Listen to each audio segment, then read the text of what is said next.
Greetings and welcome to this Are You Wrong podcast. We were just discussing Cooking whether, Wookiees. yeah, Can you cook a Wookiee? Would a Wookiee taste good? Or would that organ? Or do they have organs like polar bears? There's too much vitamin A. You overdose immediately. I would like to just immediately think that the effort of going through and like dehairing a Wookiee to cook it and that kind of thing would cause it to just not be worth it anymore. It's just not worth it. It's just not worth it immediately. It's like plucking. It's like plucking a 10-foot chicken. Right. It's like at some point you're like, yeah, it could feed the village, but half of us are gonna die before the work is I done. think I'll just starve.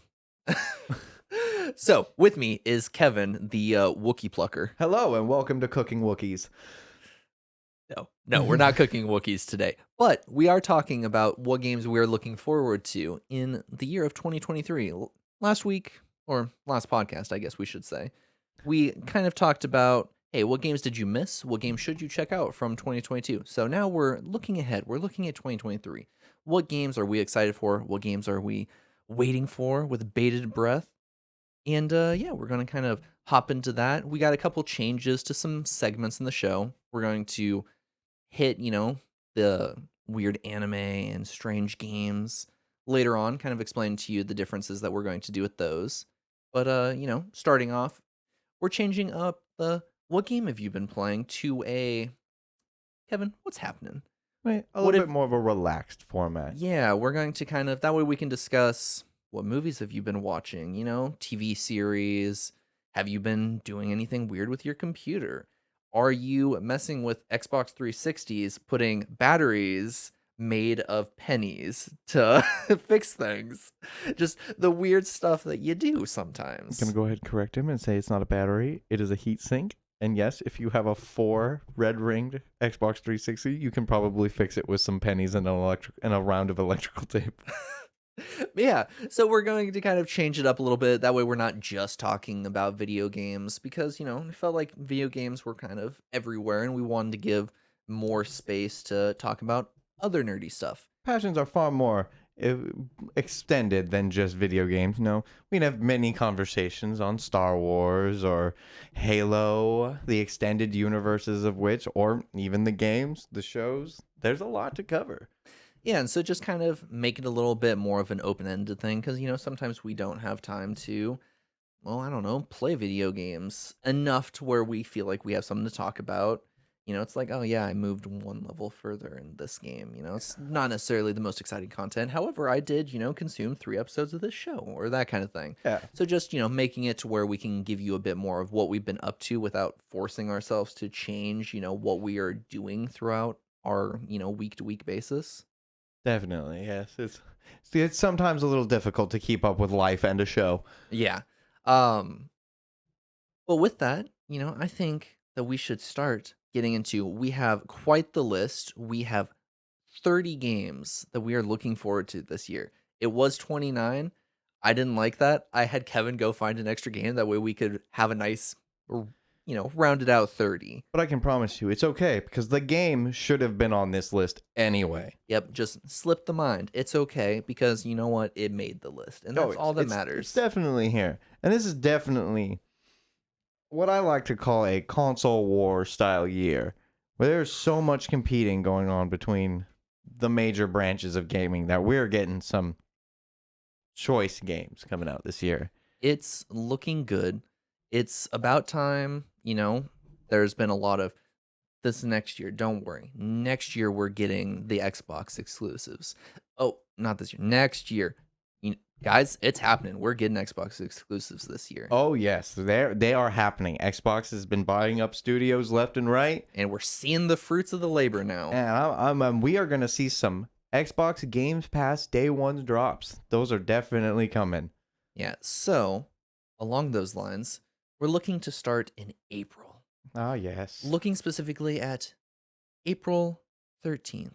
Kevin, this was a game you were looking forward to, and that would be Dead Island 2. So this is an interesting game.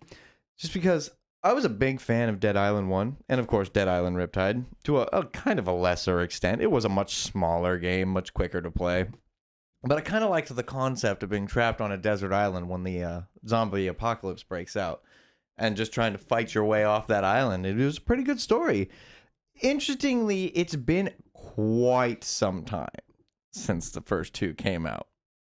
It's been long enough that Goat Simulator made, a meme of one of their trailers pretending like it was Dead Island 2. I am particularly excited for Dead Island 2. I bought a graphics card and AMD decided to give it to me for free, so I'm definitely going to be playing this one when it drops day one. There's not a whole lot more to be said about it. It does look much like the same style Right. of game. You know, you're crafting horror survival zombie open world style game, which is always fun. I'm hoping that they're leaving it densely packed with story missions, so you don't end up kind of just wandering around looting aimlessly for a long time. Right. Maybe adding more of a co-op system into it. Hmm. These games are so much better with friends. Like, Right. if you're playing a survival zombie game and you want to survive, like, solo, they're great. But when you can get 3 or 4 people, even just another person in there with you, the enjoyment of those games just always climbs. And so I'm kind of hoping with this one we're gonna see a multiplayer or a co-op.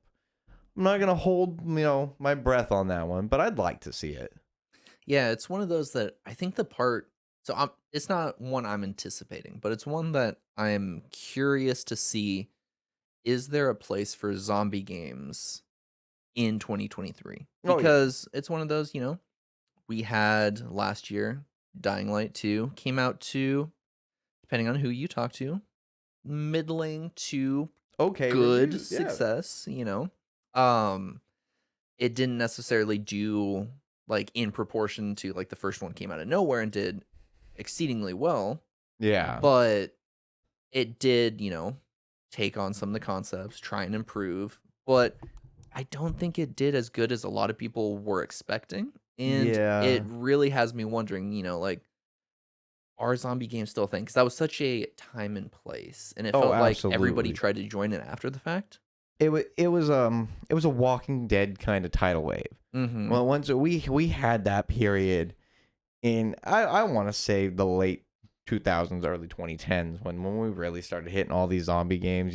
Especially Call of Duty had been coming out with their Right. zombie series for a while. We had other games coming out, and it was like it kind of gets old. The style gets old because you can only do so much, especially after like the enormous success of the Left 4 Dead franchise. Right. Which also, like, sat there first one, great, second one, and then they kind of knew. You know, Oh yeah.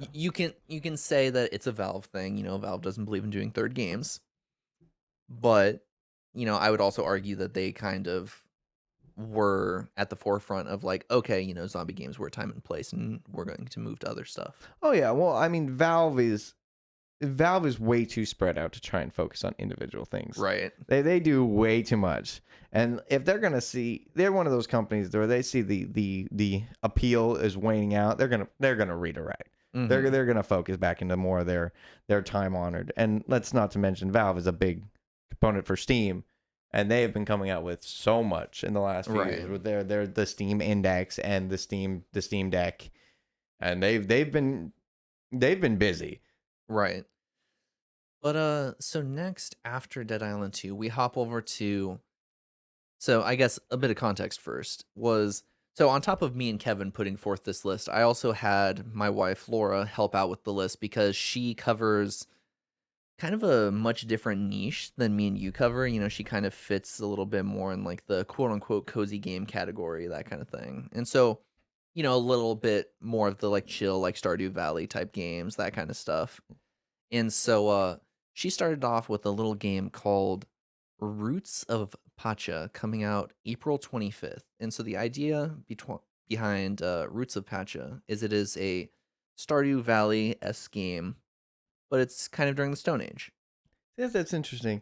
It's like I like that kind of that idea. It's like, hey, you have to craft and survive, but your character has absolutely no idea what you're actually crafting, and is also kind of figuring it out because you're Right? Stone Age. It honestly makes a lot more sense than a lot of, these other ones where it's like, oh, I gotta upgrade from, the wood hoe to the steel to the iron to the, that kind of thing where it's like, nah man, just go buy the best It's one. especially if you're a Which, like, I guess if it's video game concept. if it's a game like, oh, you were on an airplane and it crashed, and then that crash, now you have to survive on this island, and you know, stone, wood, metal, so on and so forth. And it's like, I'm sorry, a person living in the Stone Age has a much better chance of figuring that out than a person today. Right. Like, Yeah, and so it's just going to be an interesting one. Very cute art style, that kind of stuff. So it's definitely one that I think hopefully can grab some of the Stardew Valley, je ne sais quoi, yeah. just be able to catch some of the magic that was this game that came out of nowhere. Oh, absolutely. And so I don't know. I'm rooting for it. It's a small game, tiny studio, but next we hop over to one of my games coming out April 27th. We're looking at The Last Case of Benedict Fox. See, this one, I haven't looked into this one too much, so I'm actually interested to see what you have to say about it. Yeah, so The Last Case of Benedict Fox is a super stylized Metroidvania where you play as, Benedict Fox, who is this detective who he is solving almost what appears to be his own murder, maybe. It's very... So, like, the twist is it's got a very Cthulhu element to it. So, you're not entirely certain what's going on in that kind of stuff. It definitely seems like your character's made some deal with the devil that's actually kind of this Cthulhu type beast, but you're going through, it's very stylized Metroidvania. You're seeing glimpses of the past. You're seeing, like maybe stuff that's not there, maybe stuff that is there. It looks like at one point you're platforming using your shadow. So, Interesting. like your shadow just like stretches out and grabs stuff. So it's just very unique looking Metroidvania that I think has a lot of space to do good. I am such a big fan of H.P. Lovecraft. Like, it's one of those things where His stories and not the person. of course, he's the a terrible story. person. Of course, I mean, he also lived a much longer ago than. Yeah, he's long dead. Yes. So, person lived long ago had a different view of the world. It's the writing style. It's the fear of nothing, and I think that's really the like look at Man of Medan, the Dark Anthology series was heavily Yes. based off of Lovecraft's work as well, Mm. and it was that fear of the unknown Yes. that gets you. So that's why I love Crafty and stuff. Like, I don't know if you ever played it. It was a game called Call of Cthulhu. Mm-hmm. A very heavy story-driven game. It was one of the most on-rails games I've ever played. But the story was good. Detective shows up on an island trying to solve a disappearance and ends up getting sucked into a cult, basically. Right. But I mean, really good style of game. But it was the master of the ambiance, the setting, and that was really nice. And I hope that if it's gonna have some of that leading into nothing, that like, oh, gonna leave you questioning right up until the end, but dropping you tidbits of story.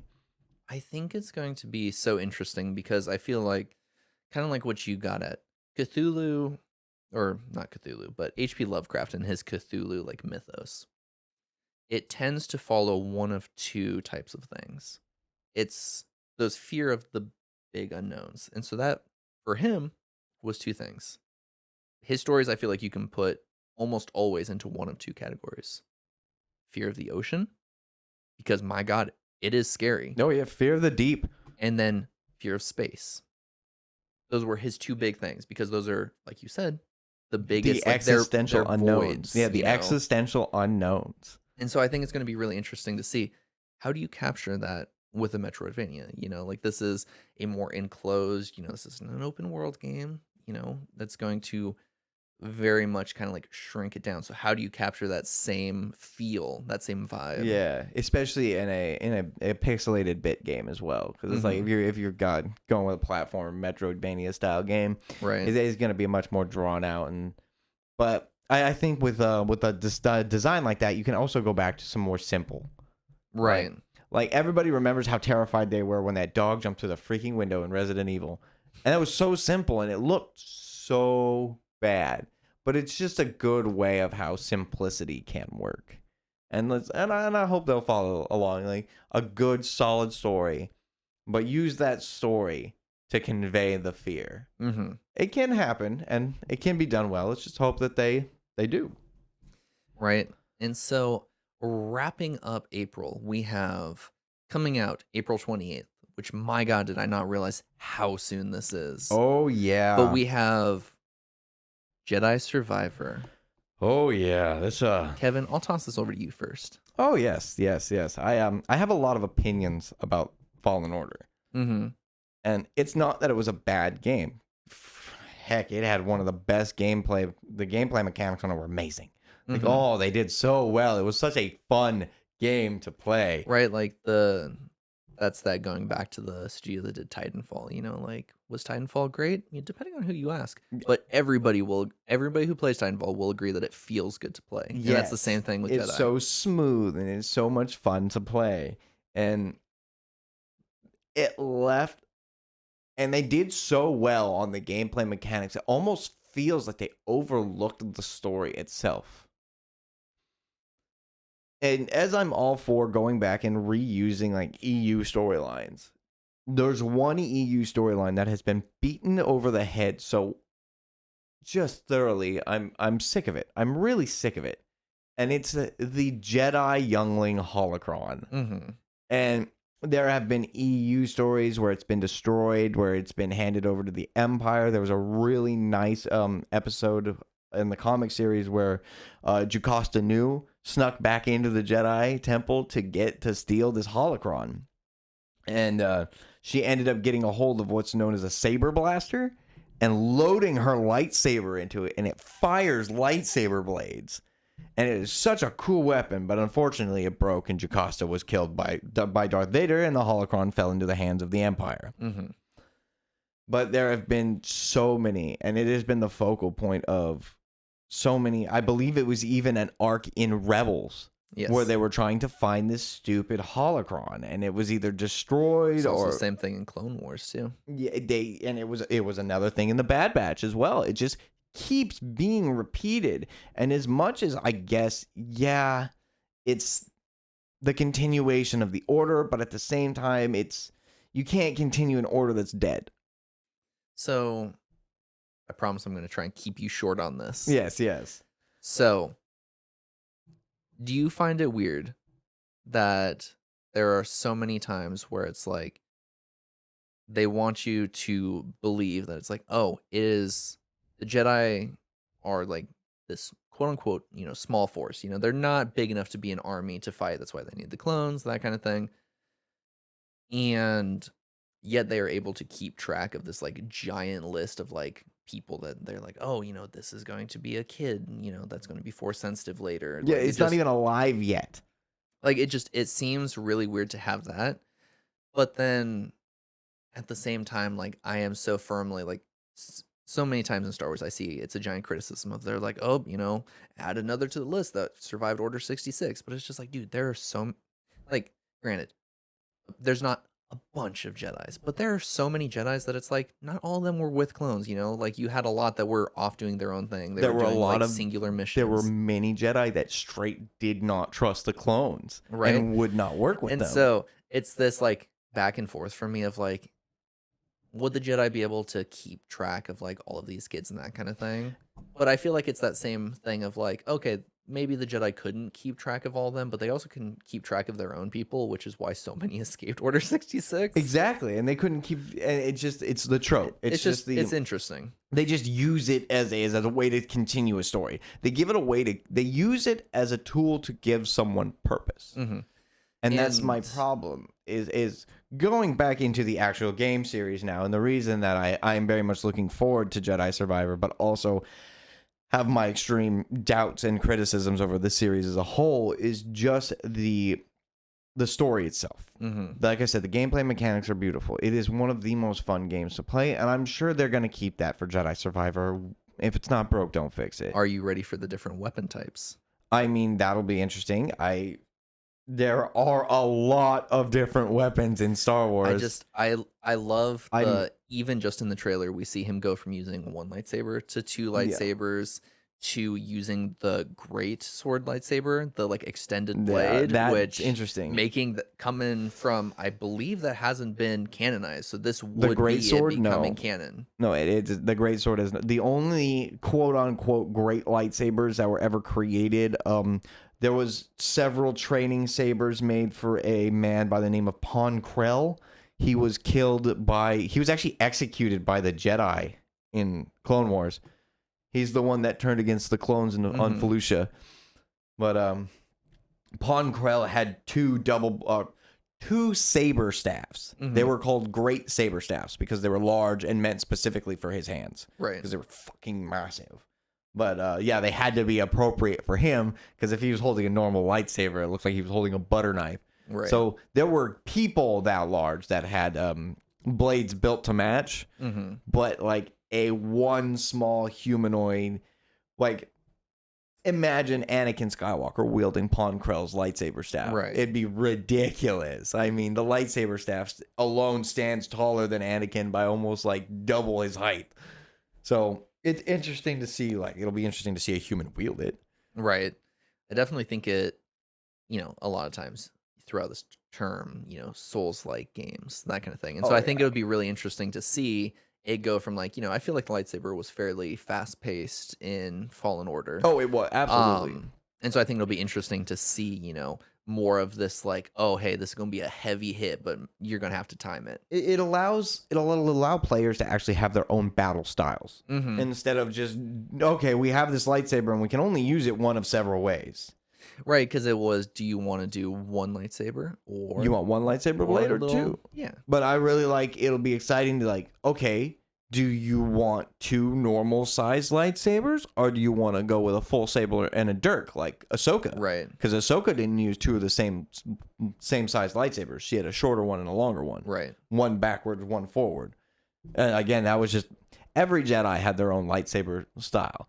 Right. Because we always talk about the 7 lightsaber forms. We're just going to say 6 because 7th wasn't available to the Jedi Order. Unless you were Mace Windu. But Vapad is such a weird one. It's just like the forbidden lightsaber forms, like Terkata. And like they're like, oh, it's not honorable. But like in the Sith, they're like, oh, it's just too easy. And it's like, well, yes and no. Because Terkata is just turning off and turning on your lightsaber blade. And there was a fucking character in Star Wars who is canon now that did use Terkata, and it was Exar Kun.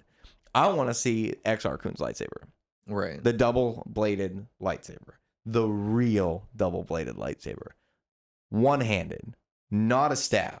You couldn't hold it with 2 hands. It was one singular lightsaber blade like Count Dooku's, except for it was straight and double-bladed.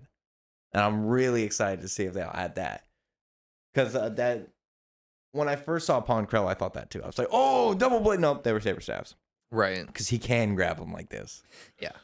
But interesting for new weapons, yes. But I want to see just a better character development. I want to see more I want to see more of who Cal Kestis is. Right. And not what Cal Kestis is. That was my overall problem. The things that feel like they would have affected you or me. Like if it was you and me on that mining facility and I had to freaking watch somebody stab you through the chest. Yeah, dude, that's going to affect me long run, not short term. Yeah, I'm going to get angry in that moment, but that's a long-term effect to you. Right. Like, he grew up with that guy. Like, he basically states that he had been on that planet since he ran. Right. Yeah. That would be so sad. I just want more from the characters. That's all I want. Right. I think it's just got nowhere to go but up, You're right. I think the first one, it was good. It won Game of the Year for some people. Unless they butcher the gameplay mechanics, it won't be bad. Because you're right. They can only make it better. They cannot make it as flat as it was. Yeah, and I'm hoping that, the success of the first one, means that, oh, hey, we'll get more care out of the second one. Yeah, exactly. The second one is going to, they know that this one's going to hopefully do well. Because when the first one came out, we were at a point where EA didn't believe in releasing single-player games anymore. And that was one of the turning points where they're like, oh, single-player games can still be profitable. Oh, absolutely. And so I'm hoping that, they're like, oh, single-player games can be a thing. And so the second one starts to get a bit more love and care put into it. And, There's a just the fact that it's like we're getting a second one means that the characters can develop from the first. there's a couple other games on this list that are strictly MMOs that have been deported newly to these newer games that are single player, and I'm very excited about that. But we've been rambling on about Star Wars for a while, so we're gonna finish up April here and move on to May. Yeah, so starting off May, on the 2nd, we have, as we talked about, Xbox finally starting to release some exclusives with Redfall. Those day one drops on Games Pass. Yeah, so, for those of you who don't know, Redfall it's being talked about as kind of like a Far Cry-esque, where you were in this town, just takes place in the town. Vampires have kind of fucked shit up. And so now you're running around as one of 4 characters who all have different abilities and that kind of thing, and you are going to be, as you so choose in this open world, kind of eliminating and doing different quests and that kind of stuff, leveling up your character, getting new abilities and that kind of stuff. So different gameplay styles, open world, you can play it multiplayer, you can play it single player. So looks like a really solid time, and especially it coming day one to Games Pass. That is one that I very much hope to be able to play 4-player with some people. And there's another interesting thing. Like, we were just discussing the viability of zombie games in 2023. And Redfall brings me to an interesting secondary side of that coin. And it's the vampire games, which have been having a resurgence lately. Yet, well, what's really interesting is I actually beg to differ a little bit, because I don't think they've ever slowed down. Because they've always been there, man. They're always coming out with something. Like, one of the games I played in the last, 5 years is called Vampire. Yeah. That was a really heavy story-based, I didn't beat it. It was a lot. There was so much to that game that I kind of petered out. But yeah, this is one of those where I'm going to have to pull the name of the podcast. Sorry, Kevin, you're wrong, but I fucking hated that game. Really? Which is a shame, because I like that studio. But I fucking hated that game. I thought that game was garbage. But at the same time. So it was the opposite, which is interesting, of what we were just talking about with Fallen Order. I'm sure the story was good. I couldn't fucking stand how it felt to play it. The gameplay was so clunky. That was why I dropped it. Yes, it was very bad. The gameplay for it was very, very not polished, because, you'd hit a button. It's like, I'm going to take down this character in the shadow. Press B. Oh, yeah, press B 5 times. Does that actually do anything? Okay, well, I'm just going to attack him now, or I've got to sneak around these people, and somehow my coat went, and that's what got me seen. I'll give you the fact that the gameplay on it was not very well rounded, but it was the choices and actions that you had to make. The story was pretty good, but again, I did end up not playing it because of the gameplay. Right, but the viability, I don't feel like they've ever really slowed down. They've always kind of been there. Yeah, there's been. I feel like they're ramping up is my thing, because within the last this year and last year. And, granted, is a large part of it the Vampire the Masquerade video games all coming out, we had 2 of them come out last year. We have, Redfall coming out this year. We have the Vampire the Masquerade, I think it's Bloodlines 2 is supposed to be coming out. I feel like that one, Vampire Masquerade's already been out. It's been out for a while. And, right. I feel like now we're getting release notices for these games. That's the difference. Are you being told about it, right, or are they just being released as one-off indie games? Or so maybe that's the thing. Maybe Vampire's just hitting more mainstream. Where AAA studios are wanting to do. I think you were very right on the first one. It's a horror genre, so mainstream is very apt. I'm actually going to use that term. Horror games are not mainstream; they're mainstream games. There we go. All right, I appreciate that. But moving on from Redfall, honestly, it's just Arcane Studio does really good shit. They did the Dishonored games. They did Prey. I loved Prey. Prey was one of my favorite games. It's definitely up there, top 10. I trust Arcane. If this is something that they wanted to do, and the passion they put into it, they've let it be delayed. That way they could finish up on stuff. And it sounds and looks really good. So moving on in May here, So I'm a big fan of small casual games to play with friends. I'm a big fan of Human Fall Flat and I can't believe this was on the list. oh But like, we just oh sit here and we're like Redfall, Survivor, Dead Island, Jedi Survivor. Yes, but now I'm going to throw out bare butt boxing. Triple B. It's the triple B. So why I am throwing this game on the list is, again, I'm a big fan of party games. The games that you can play with your friends. And well, like there's a game I play on Xbox, golf with friends. Is it a great game? No. Does it need to be a great game? No. But is it something you and your friends can yell at each other about for the next 15 minutes? Absolutely. It's the same reason I'm a huge fan of games like Jackbox Party Pack. I'm a huge fan of Jackbox Party Pack. They're always coming out with something new, and it's always something to keep you engaged. And so this is one of those cutesy little crude games that you can play with your friends when you're bored, and you can yell at each other for 15 minutes over how that uppercut was BS. Like, it's great. I love it so much. And that segues me into the next item on this list, which is another game for me. So real fast, I want to throw out. So, you have an addition? I have, we're both married. I have a daughter, and so I like have my tablet over here, which is our timekeeper, but also like where my wife will message me while we're doing the podcast.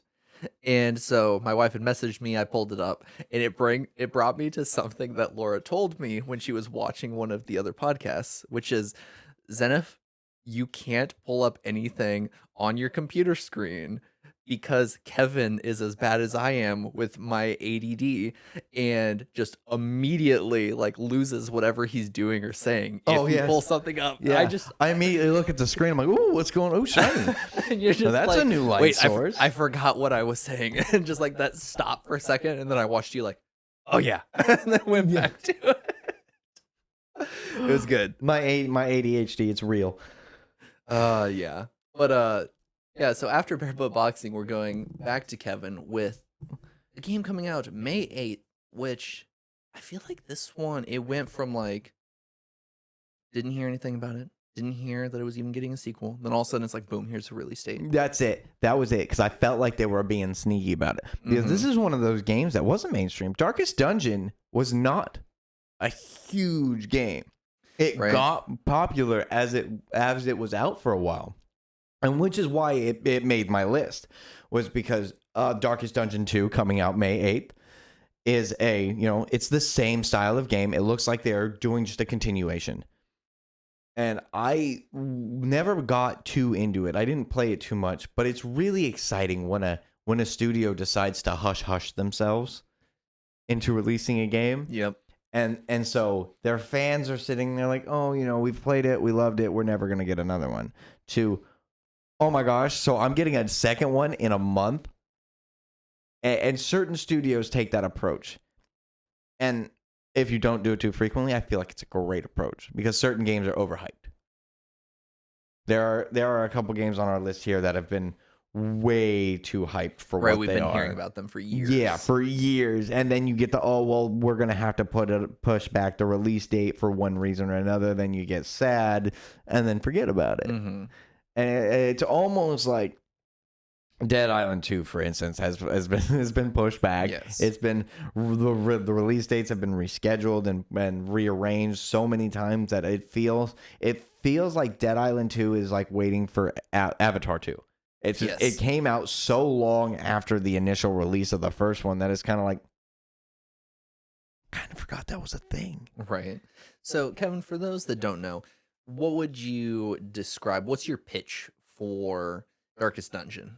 Okay, so basically, I'm not the biggest roguelike bullet hell kind of person, but there are ways that it's done pretty well. the little run around dungeon crawler roguelike games. And that's essentially what Darkest Dungeon is too.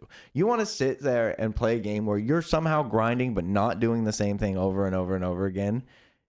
It's a good one to play. It's just a very casual top-down roguelike game.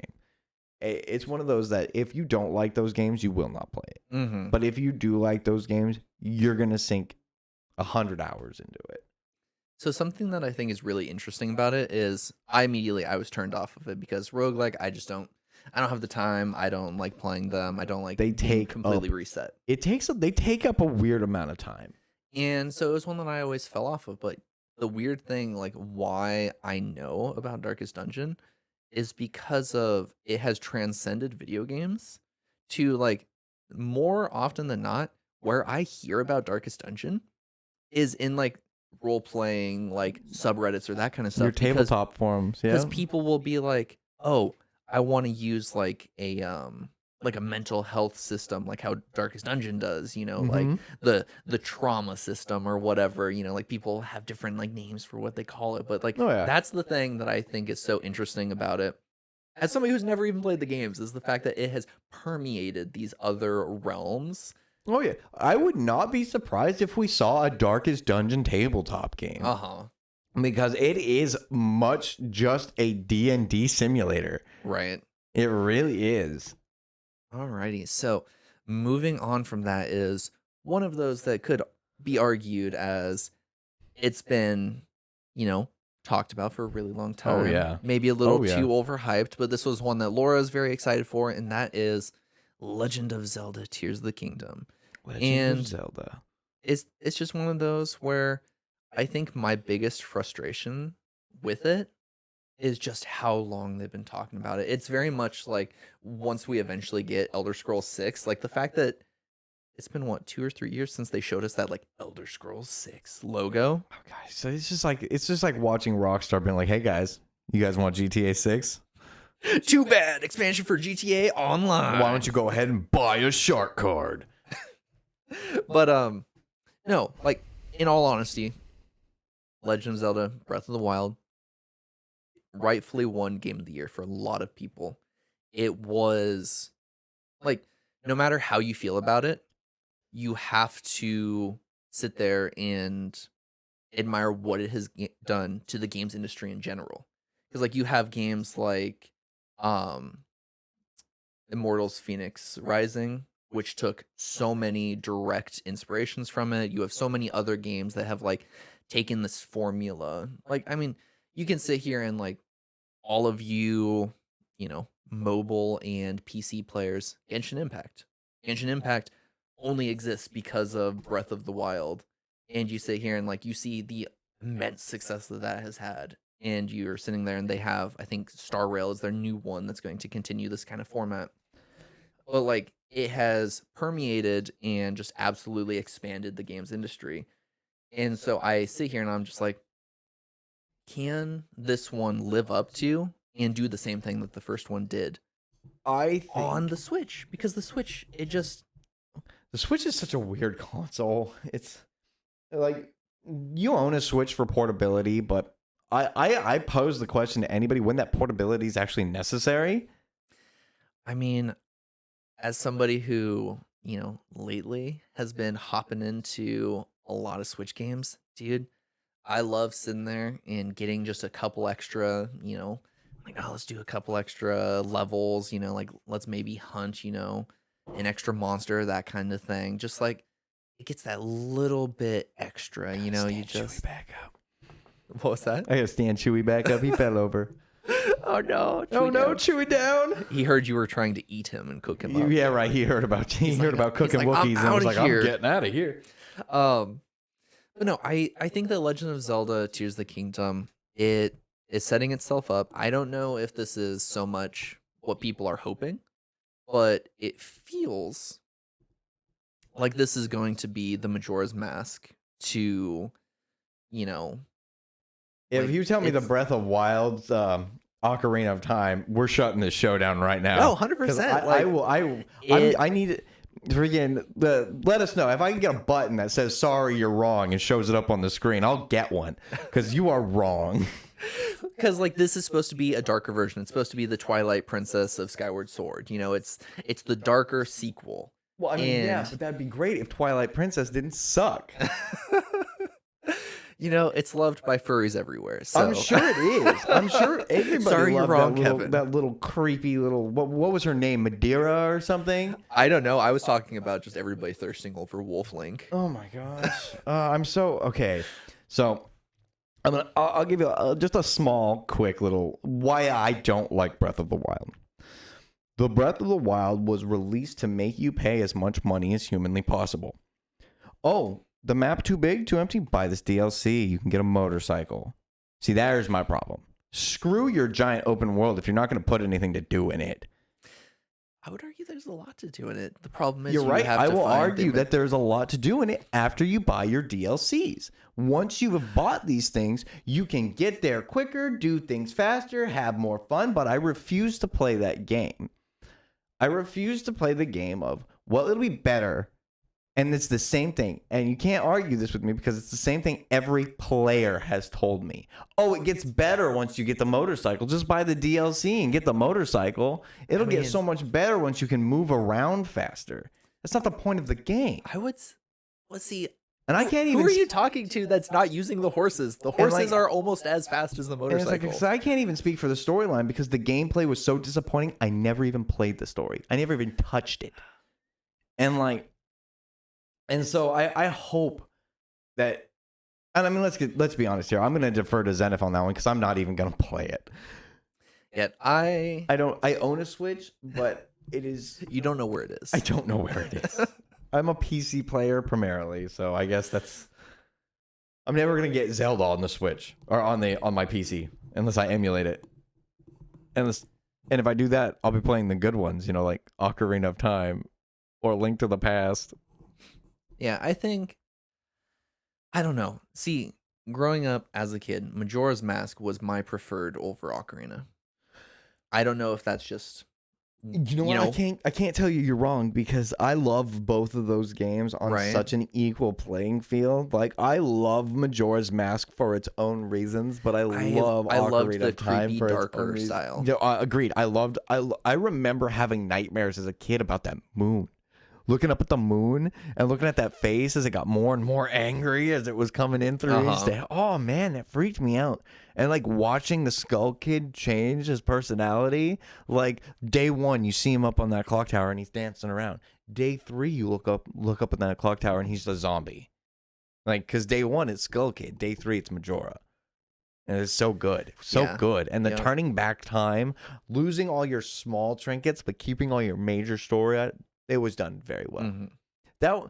That was back in the day when our games were more release. Upon release, there was a completed game. Right. End all be all. There was nothing extra unless you got modded cartridges, which were really hard to make. So, which I don't know, reminds me of the haunted Majora's Mask cartridges that people used to boast that you could find. But yeah, Legend of Zelda: Tears of the Kingdom. Hopefully, it's good. Yep, nice sequel to a very successful game that changed the face of games in general. I would say, it had a lot of effects on a lot of different things. It's definitely. I can't say that like it was all bad because you're right. It's done a lot for the genre of open world as a whole, and especially as developers, because I feel like the motorcycles and things like that, they were added because people were like, the fuck. I know, unfortunately for Kevin, it was a game that came out in, the time that it did, and it, kind of swooped in and stole Game of the Year from Horizon from Horizon when it originally came out. And so it's one of those that it's like, okay, Horizon 2 Horizon's also one of those games that's like, you either love it or you hate it. Right. Like I feel like it's not really like you can sit there and be like, yeah, I mean, I guess it was okay, but like I don't know, I loved it. I fell into it. I did so much. I completed so much. Sony, please let me have the second one. Please. I mean, please. I don't you can keep the VR one. But please just let me have Forbidden West. Please. Yeah, so luckily it gets a little bit more breathing room this time, so hopefully, they're not stomping on each other. But They are. I think that this is a very exciting one. My only concern for it is, can the Switch handle it? Yeah, Because I have the been Switch actually, struggles to handle a lot of yeah, stuff I've these been days. worried about that because a lot of these newer games coming out, the Switch has a lot of trouble. Like, there has been at least a year and a half of rumors of like, oh, the reason that Breath of the Wild, or not Breath of the Wild, but Tears of the Kingdom is delayed is because it's going to be released immediately with the new Switch. Oh, probably. It's going to be a new gen launch. But problem is we're sitting here. It's coming out in May. We're sitting. You don't shadow drop a console because you want people to pre-order it. Yeah, you want people to get So, excited about that. No new Switch, at least for now. And so it's just one of those crazy ones of, I hope it runs well. I hope it's playable, because I think that's the only way this game doesn't succeed. Yeah, it'll be an interesting.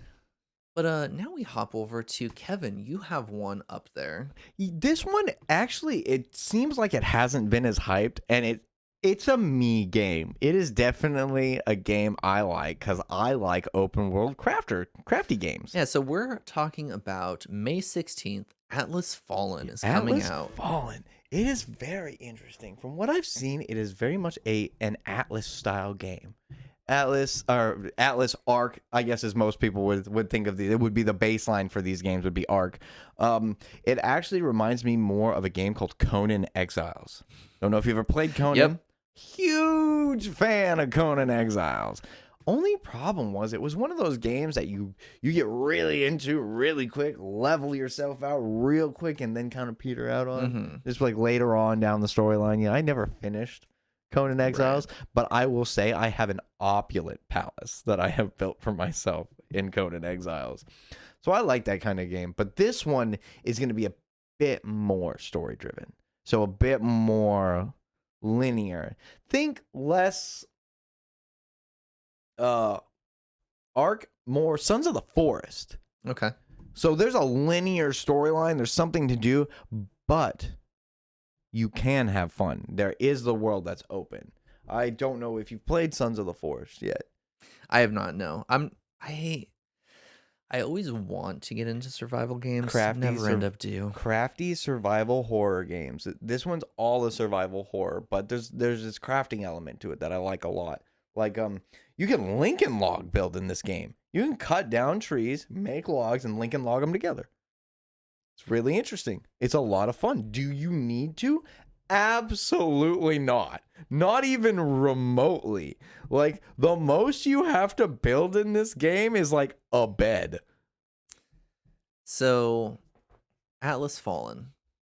But Atlas, give me kind of the, what are we looking at? Like, we sit here and we very quickly covered a span from dinosaurs and Ark yeah, to the pirates, Conan franchise to pirates to, and Atlas, scary to... forests. So, yeah, and this is going to where be does nice, this take place? It seems like it'll be a nice mixture. I'm not 100% sure. I haven't seen too much on it yet. I've read a lot of what it is they're trying to be, at least. Mm-hmm. And it's just trying to be a much more linear version of Conan. I'm not 100% sure what the storyline's going to be yet. Mm-hmm. I kind of like to leave storylines dead to myself until I play the For games, because then it gives me that nice little, I want to see what they were trying to release. So it's more of a swords and sorcery kind of. Yes, okay. It's more of a swords and sorcery style open world survival, but with points of interest. Right, because with the name Atlas Fallen, I was imagining something sea based or that kind of thing. I think I might have a little bit of an island feel to it as well. So different islands you can travel through.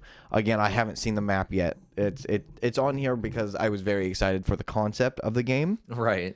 And so I got so excited about the concept of the game, I kind of stopped looking into it as much so that I can enjoy it. It's another multiplayer game. It's another one of those games that if you like to play it with a dedicated server and your friends, if you like to play Atlas, Ark, Conan Exiles, any of those styles of game, this is definitely a game to keep an eye on. Alrighty, so now we enter June, and starting off right away, we have Diablo 4 coming out June 6th. This is one we're both excited for. Oh, definitely. It's more Diablo. Diablo 3, immensely successful. Diablo 2 and Immensely. 1, cult classics. Absolutely. You could argue Diablo 2 was immensely successful too. I I would would call the say, first two yeah, cult classics. I would say the first one's a cult classic, and then the next two and three were just immensely freaking avalanche successes. Like they came out and they cleaned up. Right. Like, they are still games that are referred to, and I'll jump online sometimes and I still see friends just playing Diablo 3. Right. And that's crazy, because like that's one of those games that you have to like the grind. Yeah. And that's something that I think is going to be very interesting because right now we're sitting at open beta has started.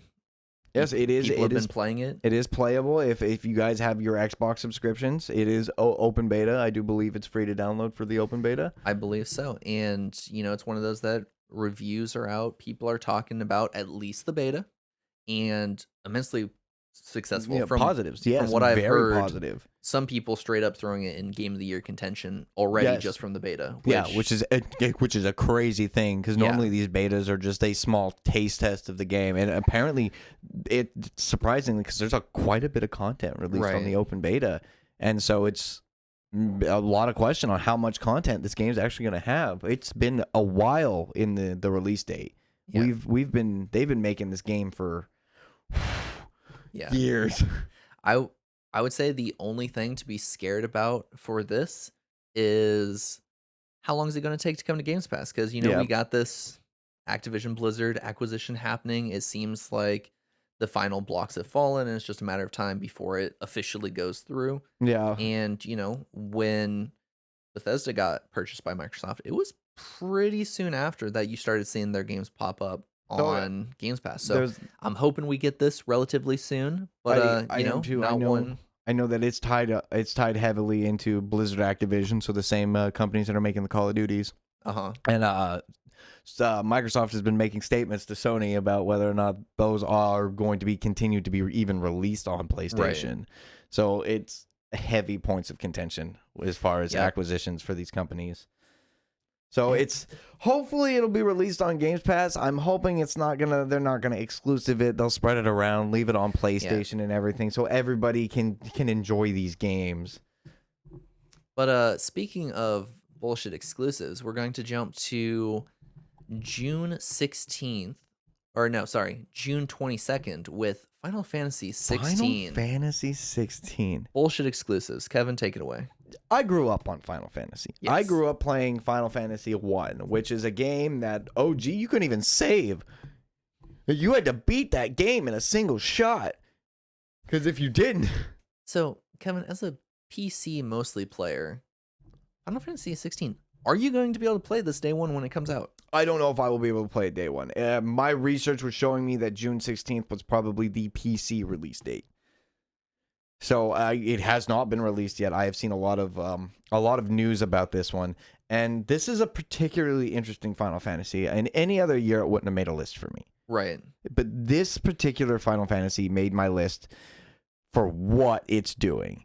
They're dropping the JRPG. It is no longer the Final Fantasy we have known. It is a hack and slash style adventure action game now.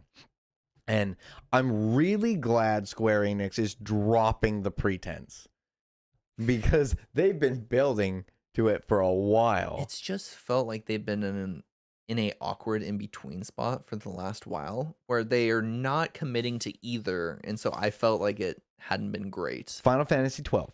This is where this started. Final Fantasy 10 came out. Rave reviews. Final Fantasy 10 was one of the best Final Fantasies. It was immediately followed up by one of Square Enix's many mistakes where they tried to do a 2. They never do that well, ever. So Final Fantasy 10 2. Some people enjoyed it. My wife loved it. I did not. I didn't like it was weirdly different. Final Fantasy 11 came out, which was their online. And I didn't play it. I didn't play online. I heard really bad things at the time. So I never really... And at the time, it was really hard to play it. Because back when Final Fantasy 11 was released, dang, I'm trying to remember. It was so long ago. Right. So like the PlayStation 2 was still out. They were going into the PS3 and you had to have this whole expansion port to put in the back of your PlayStation just to be able to even play it. So it was never something I got into, but 12 was released. 12 is when they dropped the pretense of the timed turn-based battle system. Mm-hmm. And they went into the free movement battle system with Right. menus. And that's how they have actually held strong through to Final Fantasy 15, is that free movement but still battle Yeah. system. And especially if any of you that have played Final Fantasy 15 knew that this was a matter of time before they dropped it. Yeah. And they were It just felt like they going wanted to for a while. baser menu, more hack and slash style, which is why I'm very excited about it, because I'm excited for games and game companies to evolve the products that they have been releasing for so long. Let's look at Final Fantasy 1 and how you couldn't even save that game. You had to beat it in one shot. You had no characters, there was no development, there was a basic plot, and you went with it. Speed to Final Fantasy 3, which, if I remember correctly, actually was never originally released in the United States.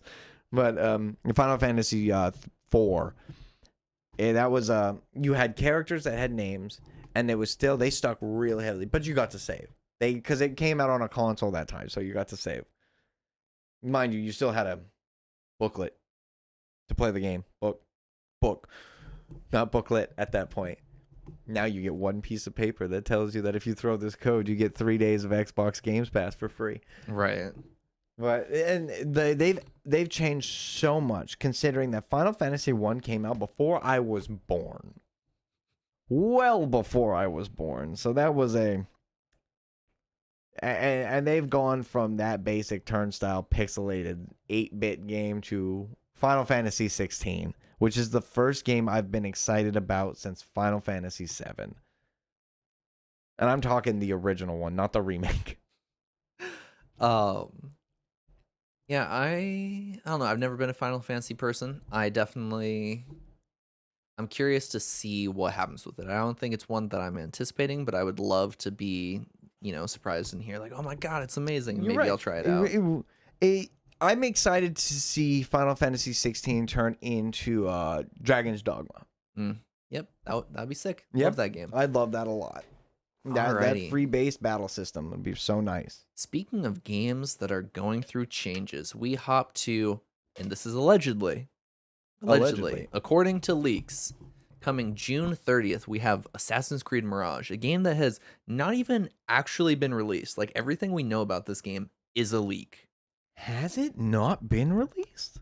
No, so we only have leaks regarding this. Weird. I don't know. I feel like I've heard of this. I feel like I've just seen this around before. Yeah, it's just been so prevalently leaked. It's the same thing as we knew Vikings were going to be Assassin's Creed Valhalla for years before. Oh yeah. We knew that one was coming. And so it's been the same thing with this, just the leaks. I don't know who's inside. They got to get a plumber because my god, the leaks coming out of Ubisoft. Yeah, right. They're gonna have to steal some of that. That one's for you, Laura. She hates when I call it Ubisoft, and What is it not? It is Ubisoft. I think it's supposed to be Ubisoft. No, it's Ubisoft. I think it's Ubisoft, how they pronounce it. Well, I don't like companies trying to tell me that I'm soft, so it's Ubisoft. It's not you. No, it's Ubi, not Ubi. Oh, I hate it. Oh, Kevin, why are you so soft Laura, over there? You're wrong. But no. So everything we know about this is, my God, is this I'm gonna come through and so Laura did the research on this, so I'm just gonna read what she put for me. So, and I quote from Laura. This franchise has gone off the fucking rails, and and it has lost nearly everything that made the Ezio trilogy so delightful, which I think we can agree. That's the last time I was like, Assassin's Creed is great. Assassin's Creed China, enough said. Never played it. So this one is supposed to be a return to the game's original tenets and is going to be scaled down to a single city to explore. We're going back to Baghdad. Okay, I like that. right? I like that. Very historically significant area. There's a lot of stuff. Right? Aren't these supposed to be historically significant, at least in some moderate way? They're supposed to be, and then we just end up I mean, it's always like, oh, your character is like high or this or that, and so like that's why you think you're fighting a cyclops or like just go full fantasy. Like Yeah. have Okay. whatever team is doing these, just go make fantasy games and then have Assassin's Creed be something else. So that's interesting because that kind of reminds me of that ridiculous game I did a few episodes ago called the Bang on Balls Chronicles, where it's like it's supposed to be historically relevant, but they do it in such a way that lies about all of the scenarios in the historical events or whatever. Yeah, so we'll see June 30th, according to leaks. We'll see if we even get it. Yeah, we'll see what happens. That's one of those things. I don't know. It's one of those that it's had so many leaks, and the leaks have been so consistent that that's why it's on the list actually in a spot rather than unannounced, is because typically when these leaks come out for the Ubisoft games, they're pretty solid. Ubisoft, fix your leaks. Come on. Next one we're hopping over to. So this was one that it was back and forth on whether it was going to be on my list, and I ended up not including it, but Laura ended up grabbing it. And it is Harmony: The Fall of Reverie. I have not even heard of this game. So this one, it was announced very recently, and it is by the studio that did, or one of the studios, because they have had two studios kind of flip-flopping back and forth between doing the Life is Strange games.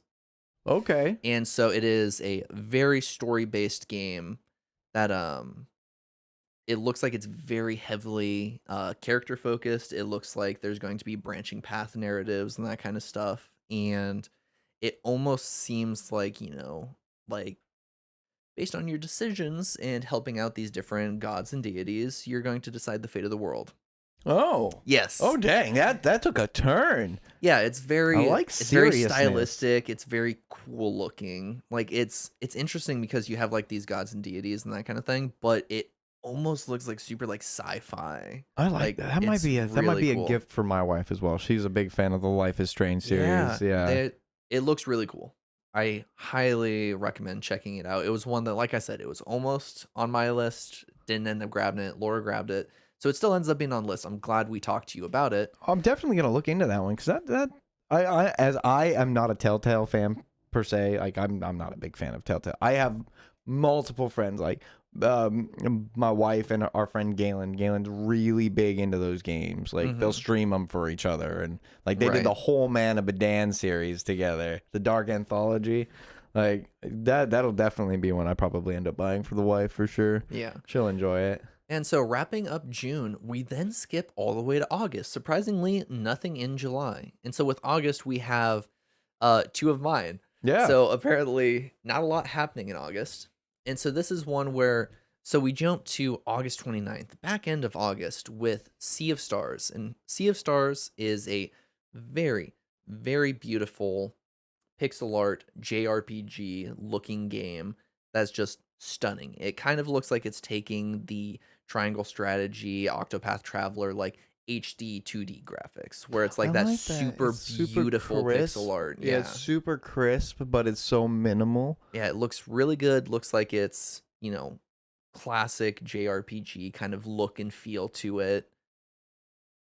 And honestly, it looks beautiful and kind of returning to that kind of feel. I'm excited for it. It's one that, I'm looking forward to. But then we hop over to a game that its release date just is August. We don't know when in August. And luckily, August far enough away for them to, give us an actual date. But this is Lies of P. Kevin, have you heard of Lies of P? I have not. So Lies of P is a Souls-like game taking place in the world of Pinocchio. Yeah, so imagine Souls-like Pinocchio game. Can I use Pinocchio's nose? I don't know. I think you are Pinocchio. I'm not entirely certain. If I can lie and grow my weapon, this might be the greatest game ever made. Yeah, it looks really interesting. It's a dark Pinocchio game, basically, which is insane. Interested. Why did that pique my interest so much? I knew you'd like it. Like, I was happy when I saw that you hadn't added it to the list because I was like, ooh. Get into that one. That one's pretty cool. Now we hop over to September, where surprising to me. Right? We have one that we both share, which is Starfield coming out September 6th, which I think we can both just say Is a Bethesda game. sci-fi Bethesda. Like, enough Okay, said. New so- IP. They haven't had new IP in forever. So I will break it down a little bit simply because I am very much into this style of game. Yes. Space sims. I do flight sims. I have a particular love for space simulators. So this is there's a game I've been playing for a long time. I have way too many hours into it. It's called Elite Dangerous. If you ever think about playing Elite Dangerous, I suggest going to Steam and looking at all the reviews before you do so. I have my own Steam review. I actually do not recommend the game. I love it a lot, but it's one of those games that you have to fight tooth and nail for bloody everything. Mm-hmm. It's also, the map is the Milky Way galaxy. It is a 1-to-1 representation of the Milky Way galaxy. So there are 400 billion star systems. And somehow I can go to the very edges of the galaxy and still get hit by a pirate. NPCs are bloody everywhere. That's the problem with it. Which is one of the reasons I am excited to see where Starfield is. Yeah, I think it's interesting, the art team created their own term for the kind of feel for Starfield, NASA punk. You see, I have no idea. I've never heard that before, but I think that might be actually more apt than you'd think. That NASA punk, that kind of space hardcore. So there's a game I bought it this last weekend, and I'll probably end up playing it today. It's called Starborn 2. And it was one person played Elite Dangerous and got so upset with it that he just made his own game. It seems like there's only one dev for this game, and it's beautiful. And it's again, I haven't gotten into it yet or played it too much yet, but it seems like a space simulator where you can land and actually do missions, and you can harvest resources through asteroid belts and things like that, which is what I like to do in Elite Dangerous. I like to mine asteroid belts. It's so much fun. I just don't want to get shot down the second I do. So Starfield, I'm hoping, is going to draw its inspiration from all of those. Mm-hmm. It's going to look at the failures of No Man's Sky and the drawbacks of Elite Dangerous and things like that, and give us something that is going to be more well-rounded. Right. So now we hop over to September 16th. Kevin, this was a game you put on the list, Omega Strikers. Okay, so again, I cannot stress my love for dumb little co-op indie games. And this is definitely one of those dumb little co-op indie games. It is think Street Fighter, but for soccer. You told me about this one when we were crafting the list, and it is Street Fighter, but for soccer. You're playing soccer, and it's a top-down scroller, and it looks ridiculous. No, you're right. Maybe not. Think Final Fight. I don't know if you've ever played that series. I have not. Oh, really? Yeah. Oh man, Final Fight's such an old series. Think of that style where you're running through and not 1v1, but you have to clear out the area of the enemies. Double and Dragon? Yes, like Double Dragon. It'll let you move to the next one. I mean, Double Dragon, the Final Fight, but Final Fight I love me some Double Dragon. Would probably have been the original version, but nah, man, you got to go fight your way through, rescue your girl, then turn on your bro to fight over who gets the girl. I don't even remember what Final Fight was about. It just dropped you and was like, take out the gang.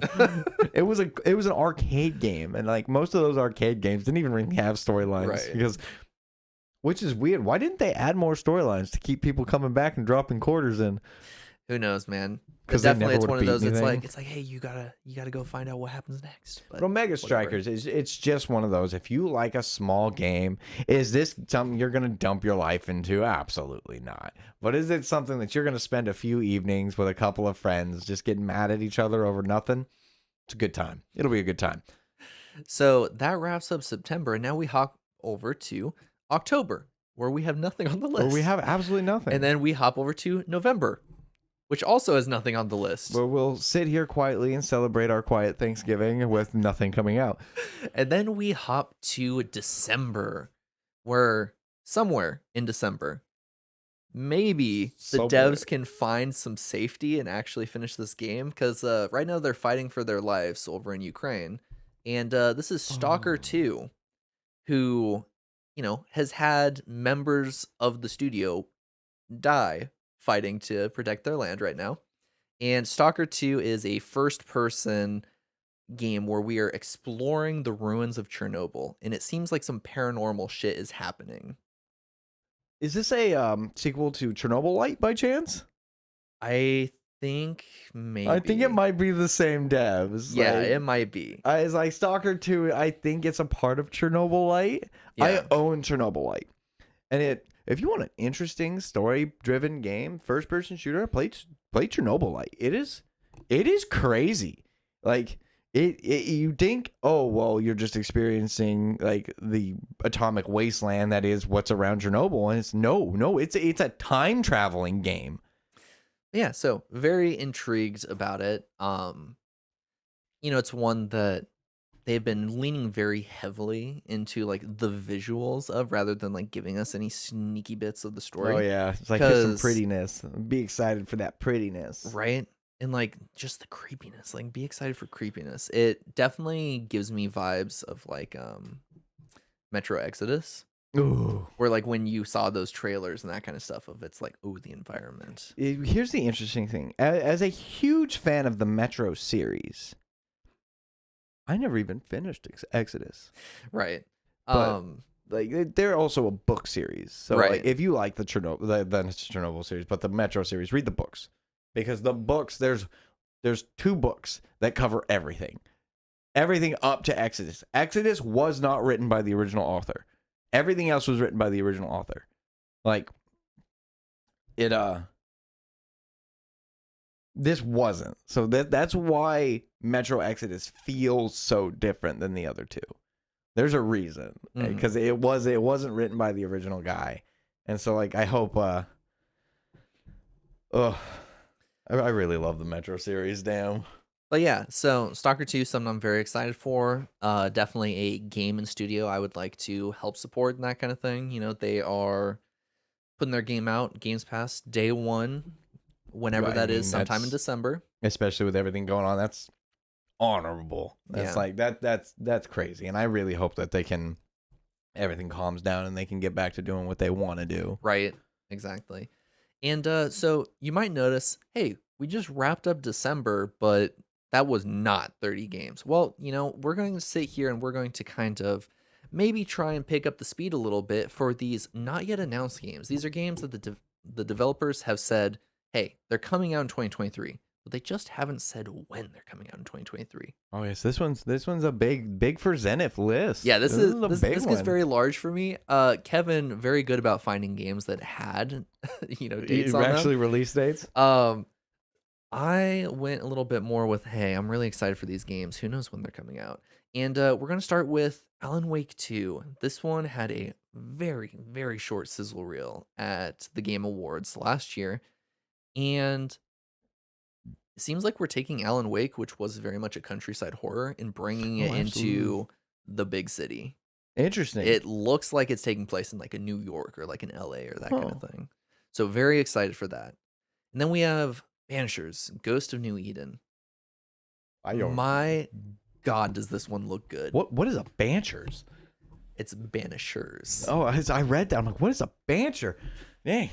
Apparently I cannot read today either, so that's a new Banishers, development. Ghost of New Eden. So, previously on this list, I gave you, hey, this is one of the studios that did Life is Strange series. This is the other studio that did the Life is Strange games. Really? And they are doing an action game where you play as a character who goes around and your job is to help souls pass on either peacefully or forcefully. It looks really good. It's a very different style of game for the studio, and I'm very excited for it. Then we hop over to another one of Laura's ones. So this is Fae Farms, which is a life sim with magic and farming. The characters look like Miis and have gotten they look like Miis that have gotten a little work done and have no noses. Ooh, so two nose jobby, huh? Right. actually weirdly reminds me of an old Xbox 360. There was There was there was games where you could play Call as of your little Avatar. That avatars. was it. Yeah. It was the Call of Avatar because it was a Call of Duty knockoff where you got to play as your Xbox 360 avatar. And then we hop over to Flintlock, which this one, oh man. So full title is Flintlock: The Siege of Dawn, and it's an open world RPG published by Bethesda. It looks like a mix of like gunpowder and magic. Like your character, like it looks like they're running around with this like hatchet, like this axe, just like wielding it and that kind of thing. They're shooting these exploding barrels, but then they're also casting magic. It looks awesome. I always have my doubts when it comes to anything Bethesda published or Bethesda backed. It's like it's like I'm sitting so here hopeful. excited for Starfield, and I'm like, I know it's Bethesda, so like always with a grain of salt. Right. I'm hopeful. But then we hit after that, we go to Mail Time, which this is another Laura one. You'll be able to tell kind of naming wise a lot of the ones that Laura's looking forward to. And the idea behind Mail Time, according to her, the description. If the US postal workers were treated like actual human beings by their bosses, and I lived in a quaint small town, preferably populated by a mix of woodland creatures and quirky weirdos, then delivering mail would be my ideal career. In this game, you get to be an adorable mushroom girl who works as a mail scout. It's time to live that dream. Okay. Yep, just wander around this like weird little town, delivering mail to like other mushroom or forest creatures. Okay. I mean, I can't knock it. I love casual games like that. So I mean, Right. anything that passes some time. And then we hop over to one also on Laura's list. So this is Mika and the Witch's Mountain. Yes, that's right. Another game about delivering mail. But this time you're a witch and you fly around on your broom and everything looks and feels like a Studio Ghibli movie. That's neat. That's just neat. Right. Any of us that grew up on those Studio Ghibli movies, anytime we see that animation style, it hits us right in the dopamine rush. Like, it gets me every time. Like, just hearing something is Studio Ghibli-esque is enough to give you that little butterfly feeling when you're like, ooh, that'll be something that'll be, like, not just fun and interesting to watch. It'll be beautiful and memorable. Have you played the Ni no Kuni games on Games Pass? I have not. I will say Ni no Kuni 2 just got released on Games Yes. Pass. I think it was earlier this week. Yes. So both of those, the cutscenes are from Studio Ghibli. Really? They did the entirety of the cutscenes. They're voice acted. They look like a Studio Ghibli movie with gameplay in between. I know my sister is a huge fan of Ni no Kuni. Yes. Definitely recommend you checking them out if you're super big on Studio Ghibli. Ghibli. Next one we have Mina the Hollower. The team behind Shovel Knight is making a top-down pixel art RPG that looks very cute. It looks like their kind of attempt, or not even attempt, but their version of like an old Zelda. Like that, like Okay. Zelda and the Minish Cap-esque game. Ooh, I like that. Where you play as like the this Game Boy Advance style kind of game. where you play as a little pixel art mouse who's going around doing the dungeons. I That really kind of stuff. like that. That actually reminds me of a PlayStation VR game that I really, really like. And Moss? I don't remember what it's called, honestly. But yeah, you just play as a little mouse. Yep. It's a lot of fun. Next we hop over to one of mine, Replaced. So Replaced is also having difficulties with the Russian war, where they're, causing a lot of issues with Ukraine. Yeah. Like Ukraine getting shafted. And unfortunately a lot of people and studios have been having a lot of difficulties. And it's one of those where hard to build a game when you got to fight a war. Yeah, it's one of those where I am happy that they're even considering still putting out a game. Yeah, that's that's Replaced looks absolutely insane. This game, so I talked about earlier, like, really cool, like 2D HD pixel art graphics. This looks like it's going to take pixel art to the next level, like beyond what Octopath Traveler or Triangle Strategy did. Like, it looks like it is taking pixel art to, like, Like I'm talking pixel art like ray tracing and Oh, like whoa. neon and like it is insane. It's a cyberpunk pixel art game that Dang. almost kind of looks like it might be kind of like a side scrolling RPG. Like it's got a killer soundtrack too if you want to watch the trailer. Like Oh, I amazing. mean, Check it out. a score is the icing on your game. You know, Right. you get a good score on top of a beautiful game, you've got a classic. You've got something that's gonna last forever. So, speaking of more pixel art games that are really cool, so this one is called She Dreams Elsewhere.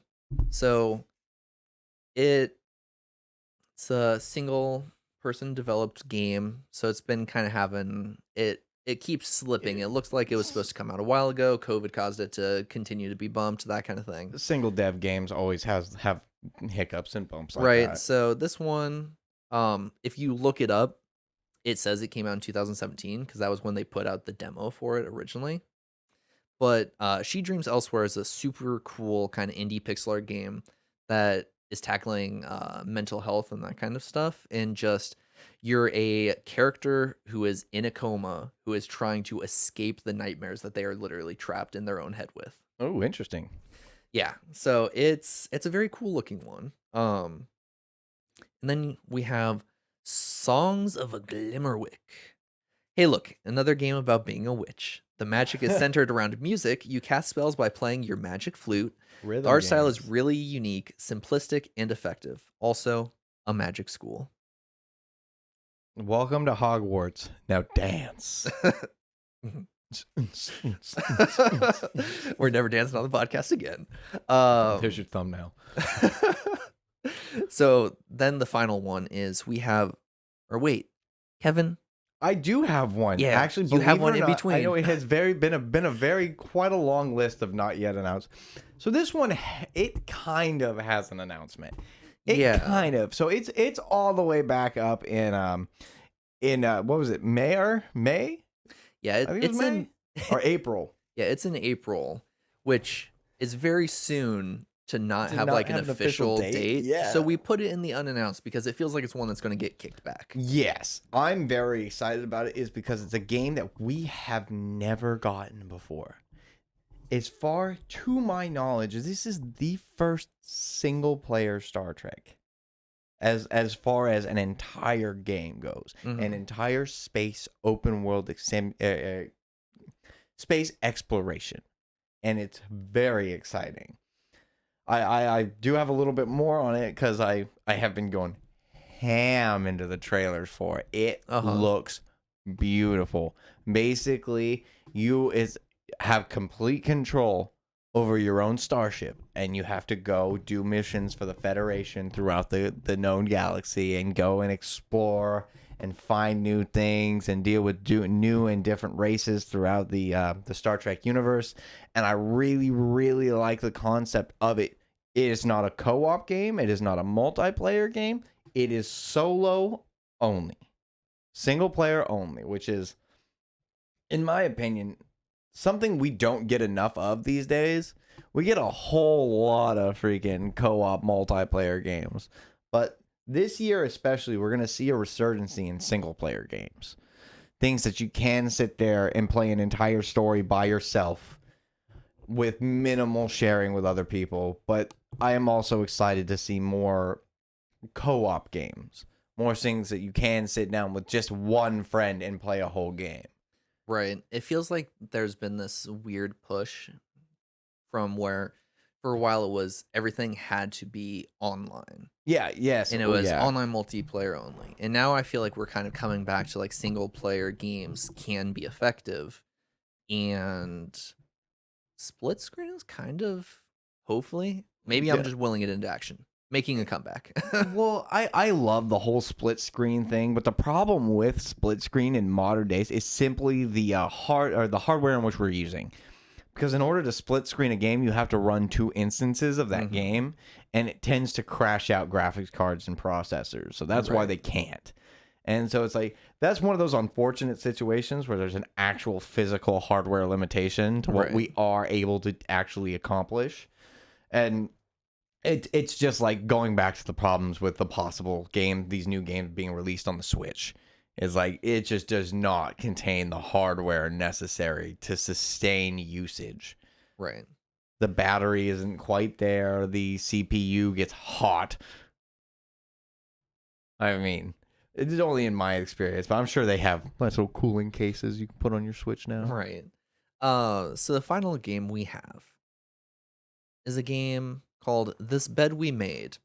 So in This Bed We Made, you play as a maid at a hotel who gets a little bit too snoopy, and you maybe stumble upon something that you shouldn't have, and you kind of start to piece together the mystery of the connection between different hotel stayers, and based on, relationships and decisions you make, you can kind of, start to see a bit more to the different sides of this story and this mystery that's happening at this hotel.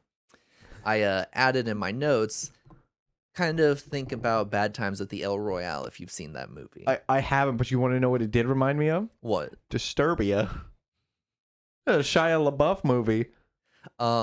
So Bad Times at the El Royale, if you ever want to see way, way too close to Chris Hemsworth's dick, my God. Whoa, that took a turn. His pants are so low in that. Like, I'm telling you, boy is waxed, and you are seeing where there should be hair. Oh gosh, those pants are just painted on, aren't they?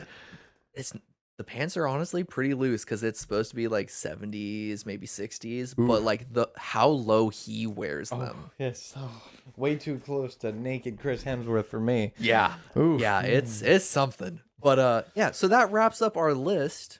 The games we're looking for in 2023.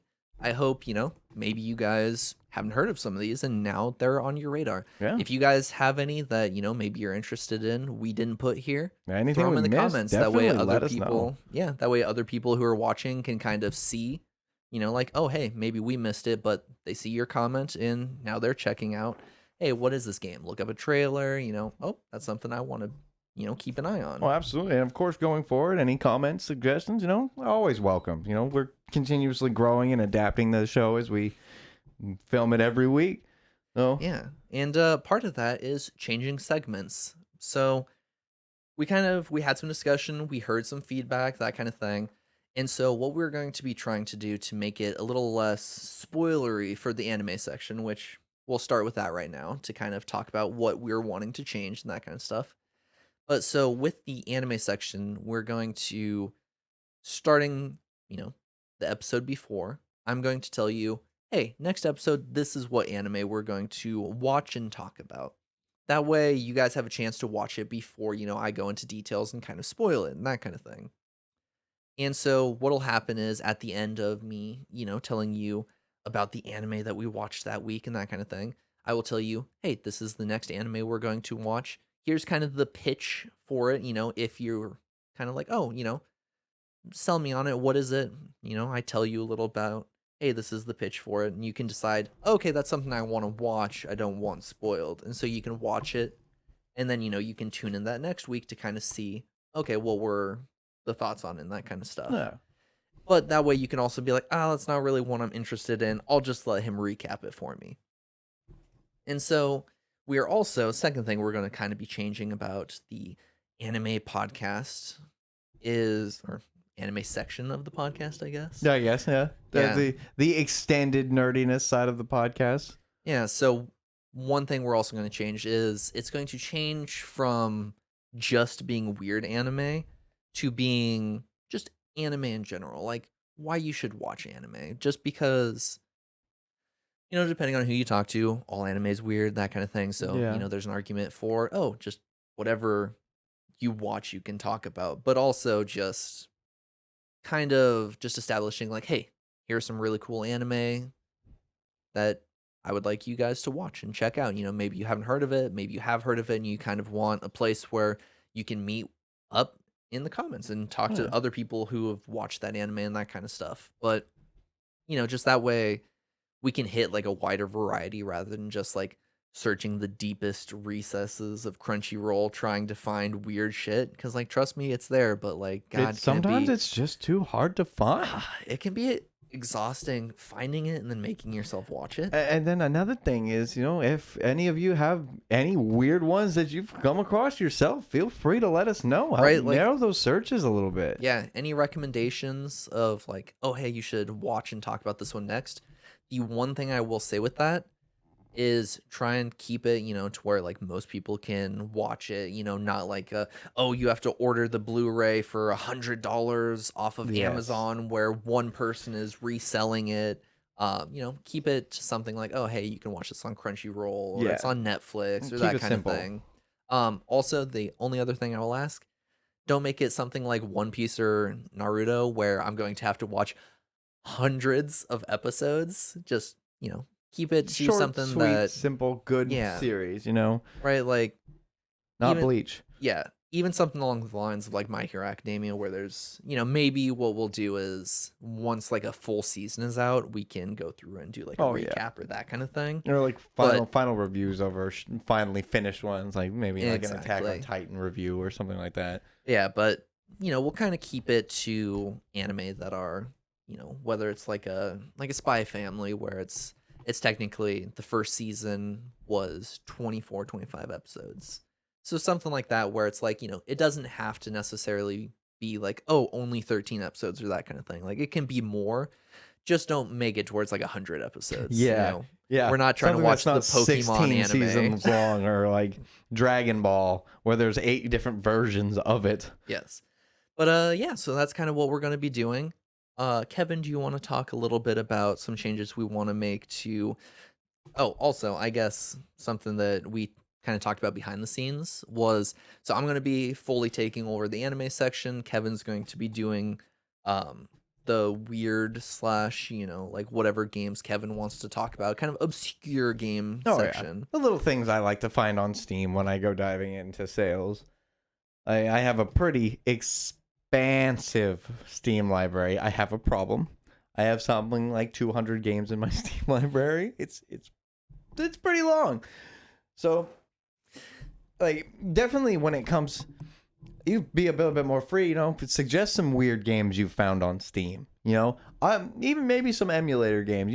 Old games you used to play for the PlayStation, Super Nintendo. So let me know, because I'll always be willing to take a look at a good game, whether it be 60 years old or just a few days old. Right.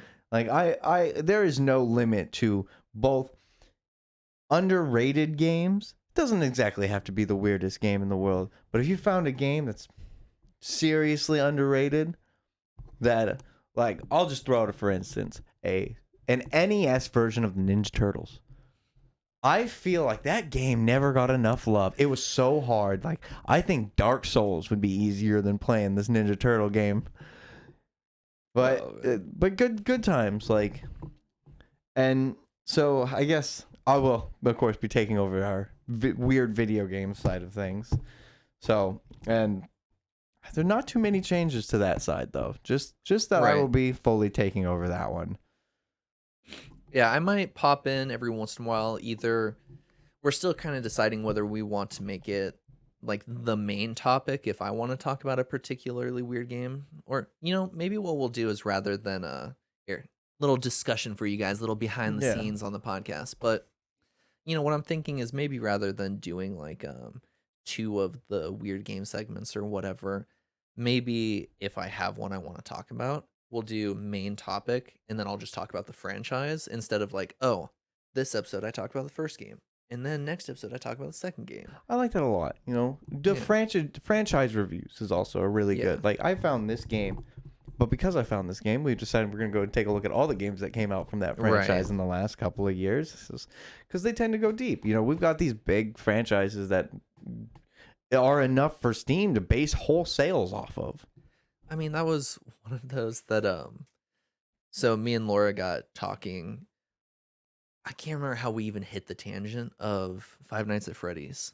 Oh gosh, And it's you've got so many different versions and sequels. and that's the thing is Laura didn't believe me when I told her that there was, I think, 8 main game or like main franchise games. Like not even talking Yeah. about like all the like weird little ones that he has done because Oh he's done yeah. a lot of like weird little ones that are like kind of like spin-off. No, absolutely. He's made weird knockoffs of his own game. Right, which is hilarious. Yeah, he's like, I don't have to make another game. I could just make one. Right. Yeah, so there's a lot of games like that where it's like, oh, maybe you know about the first 2, 3, but like, have you heard about 4, 5? And then unnamed, like no longer are they, like numbered, but they're just titles now. And so like, Oh, have you really? heard about the titled ones? And so that kind of stuff where it's like, that could be fun ones for like talking about a franchise of like, oh, hey, you've heard of the first couple, but then because it there's fell so off. much to it. There's so much more that, especially with things like Five Nights at Freddy, you could expand that out to Willy's Wonderland, one of the Right. newer Nick Cage movies, because that was amazing. I mean, if you want to see a movie where Nick Cage doesn't even talk, like, great suggestion. But yeah, so those are kind of the changes that we've done. But so next episode, the anime we're going to talk about. I've been sitting here going back and forth as we've done this, and that's actually why I tossed it over to you before I said what anime and sold the pitch. Was Sneaky. because I was trying to decide which one I wanted to do because I've watched a couple anime lately. Okay. And I'm sitting here, and sometimes you hop into an anime and you're like, oh, this has got a really good premise. This will be a fun one to talk about. And then it doesn't end up really going anywhere. Then, like, a season in, you're like, And I've had 2 changed. of the 3 anime I've watched recently have been like that. Where it's like, don't get me wrong, like I came in for the concept and it's okay enough to like watch, but it's not something that's worth talking about. yeah. And so the one that I have decided to talk about with you guys is an anime that I've talked to Kevin about a couple of times. And that's Yuri on Ice. Oh my goodness. Yeah. So for those of you who don't know, Yuri on Ice is a sports anime, but a sports anime that specifically falls into ice skating, as you can tell by the name Yuri on Ice. And the premise of it is you have a ice skater who is trying to compete at the national and world level, and he has made it to that point, but he has a pretty bad experience, fails, and gets eliminated before he can kind of make it to nationals and that kind of thing. He doesn't end up qualifying. And so he has to sit there and consider, whether or not he wants to retire. And Yuri on Ice is the story of him kind of coming back to ice skating, being inspired to do it, and his push to try to become, the gold medalist in the world. And that kind of thing. So, Premise of all things, you got to be the GOAT. Exactly. So that is the anime we will talk about next week. We're going to be discussing Yuri on Ice. But without further ado, this is where we say goodbye. We appreciate you guys tuning in, checking out what games we hope you are looking forward to in 2023, but also, let us know what other games we might have missed. Yes, because that list was not comprehensive. There are many games coming out. Yeah, this year. It's a very good year. It definitely, that middle segment quite long, so that was why we kind of felt like we could shorten the last 2. But even with it being as long as it was, definitely wasn't comprehensive. We didn't. Definitely not. We didn't cover everything. So yeah, we look forward to kind of seeing once this is published what you guys have to say. But thanks for tuning in, watching. Hopefully the audio quality much better this time. Yes. And we will see you guys next week. Bye-bye. Thank you for watching this video. If you enjoyed it, I'd appreciate if you liked, commented, subscribed, followed, all the things on all the platforms. I appreciate you watching this video. It truly does mean a lot to me, and I hope to see you in the next video.